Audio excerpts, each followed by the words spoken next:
Hi friends, నేనైతే chicken ఊరగాయ పెట్టినాను. దాన్ని మీతో ఇప్పుడు షేర్ చేసుకుంటాను.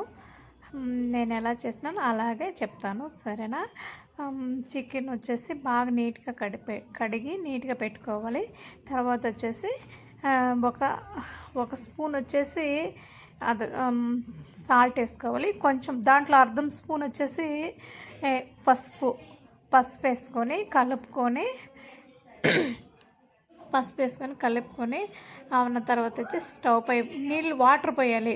వాటర్ పోసి అంతా మిక్స్ చేసుకొని వాటర్ పోసుకొని స్టవ్ పై పెట్టుకోవాలి. స్టవ్ పైన పెట్టుకొని కొంచెం బాయిల్ అవ్వాలి. ఎక్కువ బాయిల్ అవ్వకూడదు, లైట్గా బాయిల్ అవ్వాలన్నమాట. ఎక్కువ బాయిల్ అవ్వకూడదు, లైట్గా బాయిల్ అయిపోయిన తర్వాత వచ్చేసి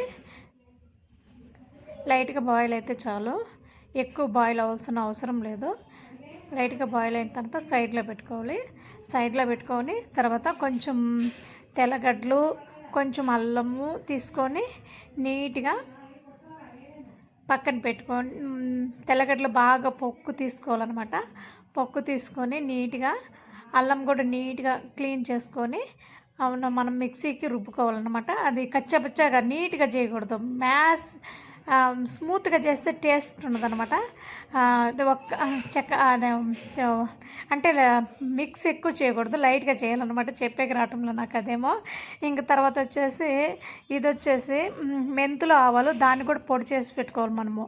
మెంతులు ఆవాలు పొడి చేసి డీప్ ఫ్రై చేసుకొని, అంటే అంత ఎక్కువ డీప్ ఫ్రై కదా, నార్మల్గా డీప్ ఫ్రై చేసుకొని అది కూడా మిక్సీ చేసుకొని రెండింటిని మిక్సీ చేసుకొని పక్కన పెట్టుకోవాలన్నమాట. పక్కన పెట్టుకున్న తర్వాత ఇప్పుడు ఇది ఫ్రై అయిపోయిందో లేదో చూసుకోవాలన్నమాట. ఇందాక మనం బాయిల్ చేసినాం కదా, అది ఎక్కువ బాయిల్ అవ్వకుండా లైట్గా బాయిల్ అవ్వాలన్నమాట. చూడండి ఎట్ట అయిందో. ఇలా అయితే చాలండి, ఎక్కువ బాయిల్ అవ్వకుండా లైట్గా చికెన్ వచ్చేసి ఇలా ఉండాలి. ఇంకా తర్వాత వచ్చేసి ఆ వాటర్ అన్నీ కొంతమంది అయితే వాటర్ తక్కువ పోస్తారు, కానీ నేను ఎక్కువ లైట్గానే పోసినాను. అది కొంచెం ఎక్కువ అనిపిస్తుంది. మళ్ళీ ఆ వాటర్ అన్నీ తీసి తేమ అనేది అస్సలు ఉండకూడదు. తర్వాత ఆయిల్ పోసుకొని, ఆయిల్ వచ్చేసి ఇవి చికెన్ ఫ్రై చేసుకోవాలి. ఈ చికెన్ అంతా వేసి డీప్ ఫ్రై చేసుకోవాలన్నమాట. రెడ్ కలర్ వచ్చే వరకు డీప్ ఫ్రై చేసుకోవాలి. మామూలుగా అలా అంటే ఎలా కాదు, ఎంత డీప్ ఫ్రై చేస్తే అంత టేస్ట్గా ఉంటుంది. ఎక్కువ మాడినట్టు చేయకండి, బాగా చేయండి, డీప్ ఫ్రై చేసి గలగల అనాలి బాగా. అంటే మేక మాంసము అవి ఏమో చెప్తారు కదా, అది ఎండిపోయింది మేక మాంసం ఉంటుంది చూడు, అట్ట ఫ్రై అవ్వాలన్నమాట. అట్ట ఫ్రై అయితేనే చాలా టేస్టీగా ఉంటుంది. తర్వాత వచ్చేసి 4 నిమ్మకాయలు మీరు చూడండి, ఆడ 1 కేజీ అర్ధ కేజీని చూసుకొని లెమన్స్ కట్ చేసుకొని రసం తీసి పక్కన పెట్టుకోవాలన్నమాట.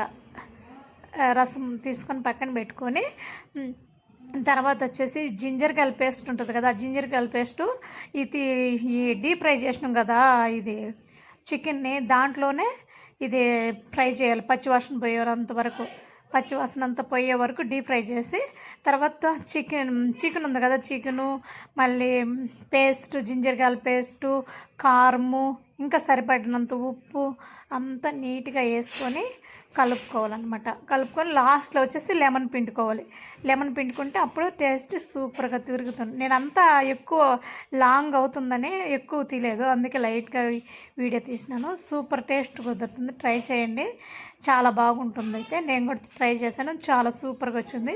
మీరు కూడా ట్రై చేయండి, చాలా బాగుంది. సింపుల్గా చేసుకోవచ్చు మనం, అంత లాంగ్ లేకుండా. అంతే friends, thank you so much. Bye అండి, బాయ్.